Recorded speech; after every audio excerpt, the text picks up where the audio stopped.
been using it here ever since. Now the turntable is 80 feet long and it weighs in at 80 tons. Keep in mind the average school bus only weighs about 12 or 13 tons, your average car 1 or 2 tons. But that locomotive right there, it weighs in at 120 tons. So when it's on top of this turntable, the overall weight between the two will be sitting right at 200 tons. So it'll probably surprise you to know that this turntable was originally turned by hand. It was an Armstrong table. There would have been poles extending off each end, and it would have taken on average 4 people to push those poles to spin the table around. And keep in mind, when they were turning it by hand, they were turning steam locomotives, not diesel locomotives. And just to give you an example, the 4501 over there, fully loaded with coal and water, just on its own is 215 tons. So it was nearly 300 tons they were turning by hand. But don't worry, I'm not about to ask for any volunteers. We don't do it that way anymore today. Instead, this turntable has been electrified. Don't worry about me, though. Electricity will not go through a bad conductor. Now, some of you got it. We'll be using a small 25 horsepower electric motor under the operator shed here. Our trainman Caleb will be operating. Now, you may be wondering, how do they turn that much weight by hand? Well, to do it by hand and even by motor still today, we have to ensure the table is balanced. As the locomotive gets centered on the table here over this 6-foot diameter bearing, as it does that, if you watch the far end of the table down here where I'll be at, you'll see it drop down by just a few inches. When it drops, we know the table is balanced. So essentially, when it drops, he stops. Now, the locomotive pulling our train today is the Nashville, Chattanooga, and St. Louis Railway number 710, the NC and St. L 710 for short. It is the oldest of our operational diesel locomotives, having been built in 1950 by General Motors Electromotive Division, or EMD, for the Nashville, Chattanooga, and St. Louis, which was a railroad that did run through Chattanooga, hence the name, although it did not go to St. Louis, which is weird why they named it that. But anyway, this locomotive was built as a model GP7, producing 1,500 horsepower. GP meaning general purpose. It could be used in any service, freight, passenger, and switching service, for example. It would later see service with a successor, Louisville and Nashville Railroad. It would be retired, though, following a head-on collision that suffered in Birmingham. After that, Amtrak would purchase a locomotive. They would prepare it and then upgrade it to a GP9, meaning its prime mover was replaced and its power output increased to 1,750 horsepower. And they would use it in maintenance and way service. And then after Amtrak retired it, we acquired it here for the museum, restored it back to operating condition as well as to its original appearance, and we've been using it here ever since. Now, if you have a look up in the cab here, you'll see our engineer Joseph. He's responsible for operating the locomotive and getting us here and back safely today. So we're going to go ahead and give him a wave.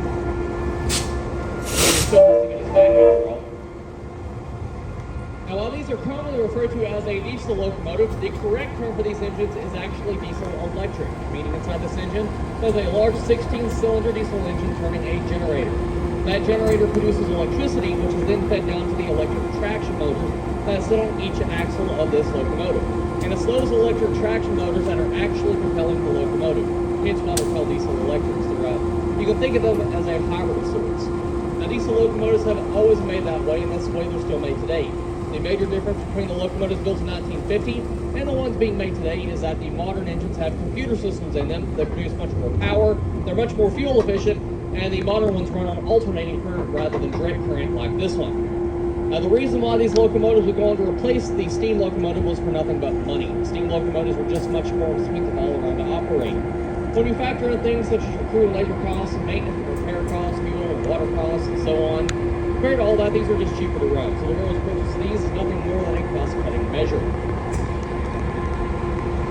Now, while our train is still sitting over there by that depot on track number 1, we're going to line this locomotive up for track number 2, and that's so we can do what's called a runaround. What that means is the locomotive will go past our train on track number 2 and then do a switch. So we're going to do that switch back into track number 1 to recouple to the opposite end of the train. So what was the front will become the back and vice versa for the return trip.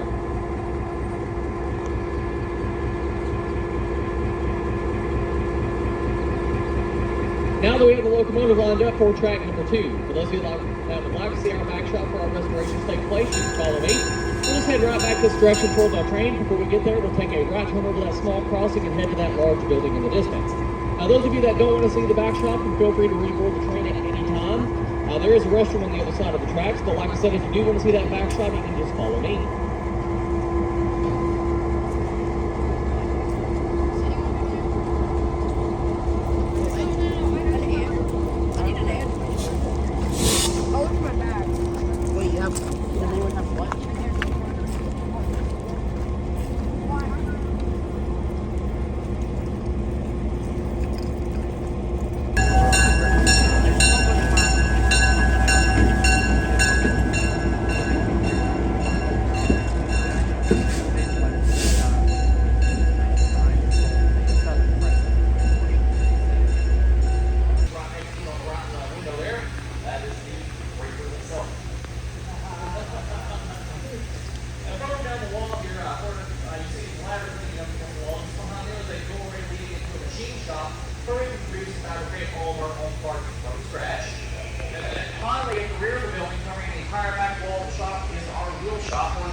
steam locomotive driving wheels. We're one of the only locations left in this country where we can work on steam locomotive driving wheels, having all the original equipment. We can do all the work in-house, top to bottom restorations on steam locomotives in here. In fact, one of the rarest machines we have back there is the wheel lane. It's 90 inches diameter. It's big enough to run an entire steam locomotive driving wheel on that wheel lane. And we have actually do a lot of contract work for other railroads that have steam locomotives that don't have a little shop. In fact, we've got 2 different sets of driving tools back there right now from 2 of the organizations we're working for right now. But of course, as you can see, we're currently working on a number of projects ourselves in the back shop. And we'll go over the ones you can see real quickly here. For as an upgraded seating option on our longer trips that we go to Georgia, such as our 6-hour trip on the third and our 9-hour Central Speed Special. Now, the interior of that car is still in pristine condition with all the harnesses and modifications. For example, the majority of the work needs to be done on that overall body and structural work. Now, if you would like to ever see what the inside of that car looks like, you go to our website, tdrail.com, and go to our roster and look at the page. We've got a page for that car. And that page, you go to that page on it and take a video tour of the interior of that car. So just to give you an idea, though, the inside of that car, it has a full-room kitchen, dining room, 3 stateroom, 2 bathrooms, 2 shower rooms, the observation room, and then the observation platform on the rear there, as you can see, because it's all over the rear of the train. Now, this locomotive you see right behind me here, this is one of the younger locomotives in our collection. This is a Tennessee, Alabama, and Georgia railway number 8, tag 8 in short. This locomotive was built in 1968 by EMDs. They manufactured the one built on our train today. This is a later model of the one pulling our train in the GP series. So we have a GP9 pulling our train today. This one here is a GP38. So higher up the series, essentially just meaning you can produce more power. This engine produces 2,000 horsepower. And it was built for the tag, as you can see there, which was the only railroad ever headquartered out of Chattanooga. It ran from Chattanooga through Northwest Georgia and into Gadsden, Alabama. Now, it was named after John A. Chambliss, as you can see here. It was named after the vice president of the railroad for its purpose. And it was number 80 because it was dedicated on his 80th birthday. Now, this is the last, largest, and most powerful locomotive the Packard ever purchased. Also, the very first time that GP ever built. But of course, not long after, the Packard get absorbed into the Southern Railway system. This locomotive received service for the Southern and later Norfolk Southern Railway, and it was retired and then sold at auction in 2001, where it was purchased by the Chambliss family.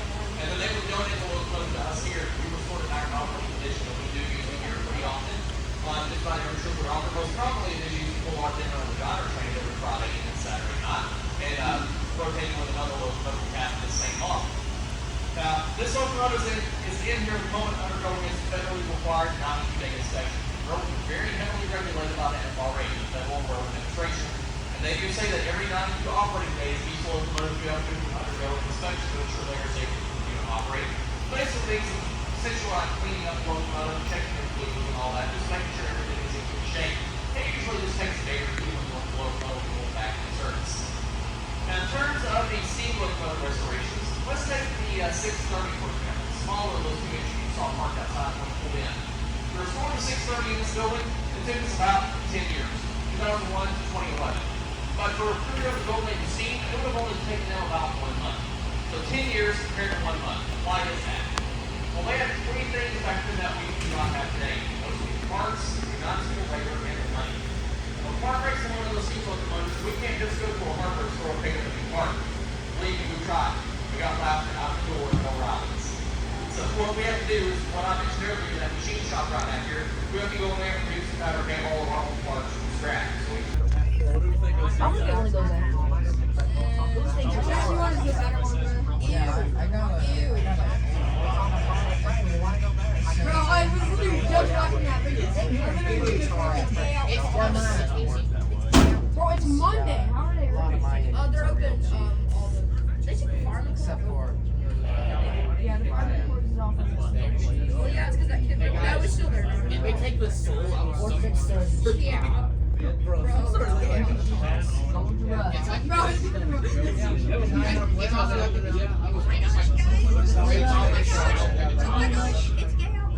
Yeah, he Okay, y'all for real?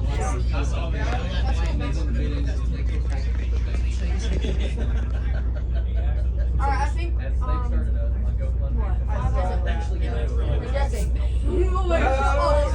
My season 10. This makes the system.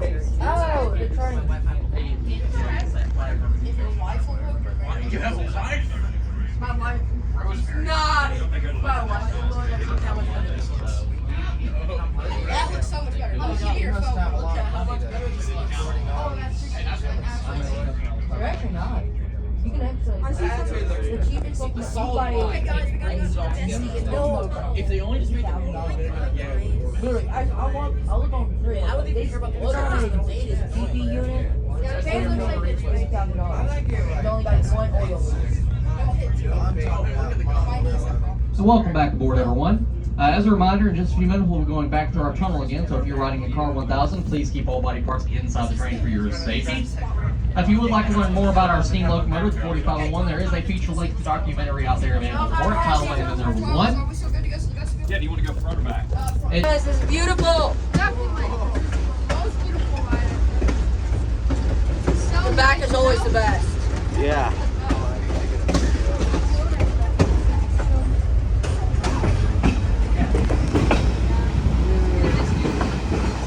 Grand Junction, heard that 610 never be restored.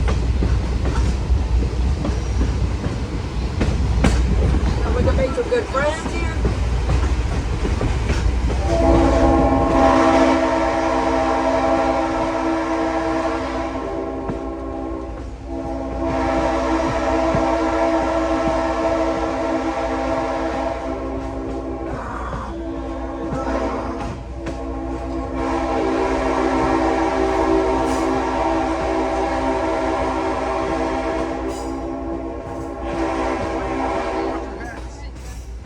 Going into the tunnel, gotta keep our hands on the side of the vehicle at all times. Lose a body part. Yeah! No, man, don't do it.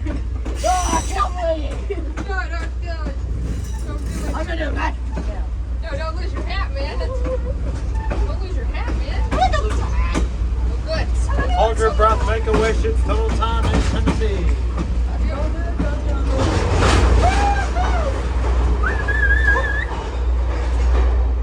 It's so nice. It's like a movie theater in here in this back area.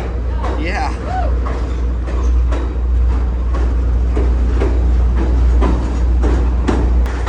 I've always thought at the end of the tunnel, inside the tunnel, there was a hole. Yeah, I didn't see it. It's dark. It's 6:30 in February. Yeah, they're gonna do it so. There's a bunch of stickers that we just hide and steal. We just play hide and seek for 10 minutes. It's so nice without without the narration out back here. Yeah. It's like calm, slow storm. Is that the train horn? I don't know. It sounds like a train horn, but it's broken. Like it's a Yeah. whole train horn. Sounds like 710's horn on low pressure. Yeah, it's broken. Yeah. I can really keep my camera outside the train because of how much heat is going in right now. If there are any spikes out here, I just take them and tow. If there are any railroad spikes out beneath this train on this gravel, I would basically just take them home. Yeah, same here. Really want it. It's tender. Let me zoom in and see if it's tender or not. Still tender. Still not tender yet. The wind is a wish didn't shine locked in. Yeah. It's kind of funny.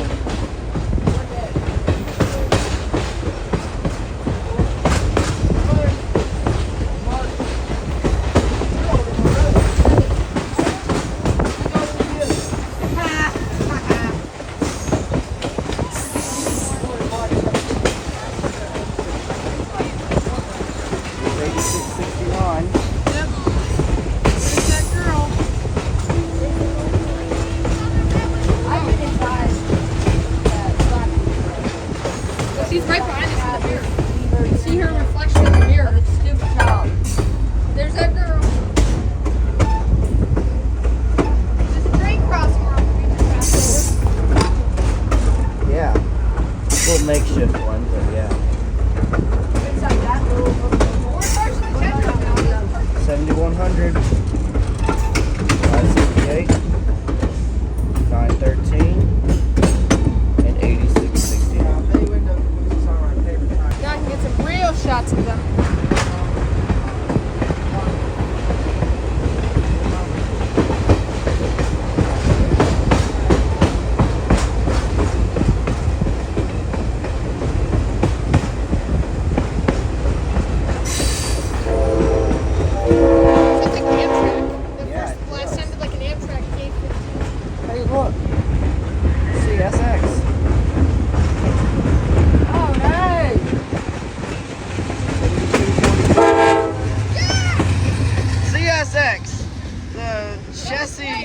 something I got them on railroad. hard. Nice job. 630s tender, 6910s. This is the first time I've ever been able to do that. Yeah, I've never seen a CSX locomotive that close before. Yeah. And well, it's hard when you aim at it. Yeah. What did that last time? 610s? That one we passed right. It was gonna be 610s. I couldn't see the number on it. Let's do our shot. See how bad. Yeah, they were gonna put it on 6910. Oh, they haven't heard. Hey, is that broad gauge? I don't know, man. I think that is. Dude, that looks like broad gauge. Yeah. They haven't used that since like the Russian Revolution or something. That's amazing. Oh no, there's that sound again. Yeah. Really? Some old ties. I really Yeah. like these ties out. I just think it takes some clothes to get on the back and then put them in my yard. Yeah. That would be cool. Yeah, that's good. Small bridge structures. Yeah. We're in the yard now. Yeah. Portugal Station. Here we go. Hey, I wonder what that little shed's used for. I don't know, man.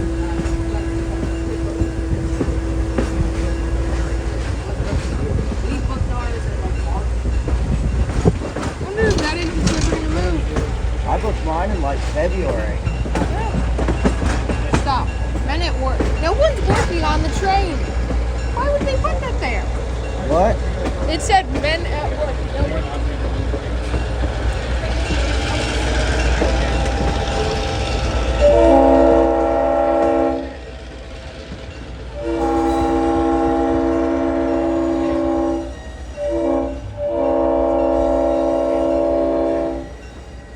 So they named this location Jersey. But we built Grand Junction Station here in 1980, and it is a reproduction of a station that does still exist in Tuscumbia, Alabama. Now, on the right side of our train in the distance beyond our parking lot, you'll see a large brown building behind those tanker trailers. That is our exhibit building. It did open up about a year and a half ago or so now. Now, admission to that building is included with your ticket to ride the train today. There is a driveway and a pathway and a sign leading towards that building. Do take advantage of the free entry then. Do head over to that exhibit building before you leave today. And do also explore our display yard there by the parking lot as well. Lots of historic pieces of equipment down there. Now, on the left side of the train, you may have noticed that gray wooden building. As I've recently just found this out, but buildings are formerly one of our office buildings, but originally that was the farmhouse for the cow pasture here.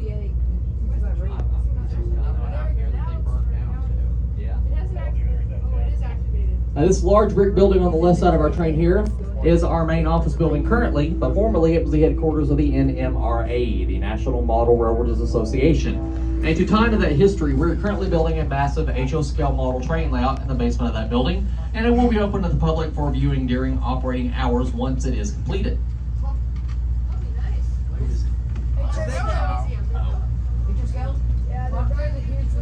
Now for this backwards movement we're having to make here around the east leg of the Y, so we have cleared the switch. We're now reversing through it onto the next track over. Our trainman Caleb is standing at the rear of the train, acting as the eyes for our engineer at the moment, communicating with him on the radio to let him know the tracks ahead are clear. And once we clear another switch after this curve, we'll pull forward down the base leg into Grand Junction Station. Now we do hope you enjoyed your trip with us today, and if you do choose to visit with us again in the future, we do offer many other longer trips that you can choose from in the future. Trips range from 1 to 9 hours long. They include our dinner on the diner, the Chickamauga Turn, the Somerville Steam Special, the Evening Ridge Runner, as well as our holiday-themed trips such as the Halloween Erie Express and the North Pole Limited, special events such as Founders Day, and of course the annual Day Out with Thomas. And lastly, my favorite trips, our most scenic trips out of Delano, Tennessee, on the Hiwassee River Scenic Railway, traveling through the Hiwassee River Gorge. You can check out our website, tvrail.com, for more information about all the trips that we offer. I believe there's also a brochure available inside at the ticket office inside the depot as well. Also, don't forget to go to our website and check out our roster of equipment pages. You can check out all the pieces of equipment we have in our collection on that page, as well as take a look at that video tour of car number 98, like I mentioned earlier, if you'd like to see the inside of it. And please Please make sure you do not forget any personal items before departing the train today, such as hats, glasses, keys, wallets, purses, cell phones, husbands, wives, kids, and even in-laws. If you enjoyed your trip today, my name is Zach with an H. But if you did not enjoy it, in that case, my name is Zach with a K. Again, thanks for riding with us. Next stop, Grand Junction.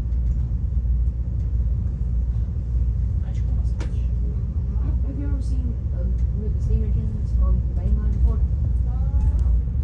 I didn't see it, but my grandpa, me and him were in the same. He's pretty close to being parked with the train, and Jody came to watch him yesterday. Which means you're probably, next time you're on here, you'll probably get watched too.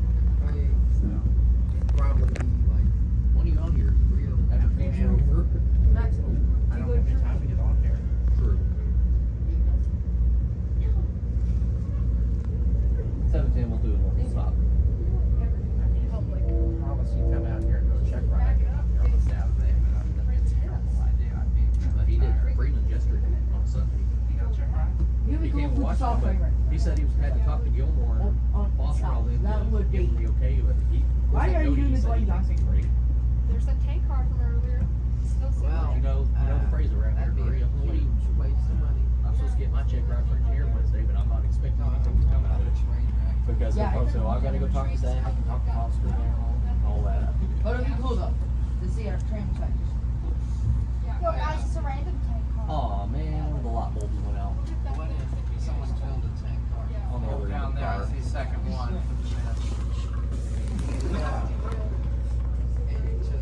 Where are you headed? Let's get them all 1 and 2 ideas. Yeah. Is it the same crew riding at 3:30 or a different one? Same one. Whoa! Gotcha. Yeah. What else are we doing? Are we keep buying drinks?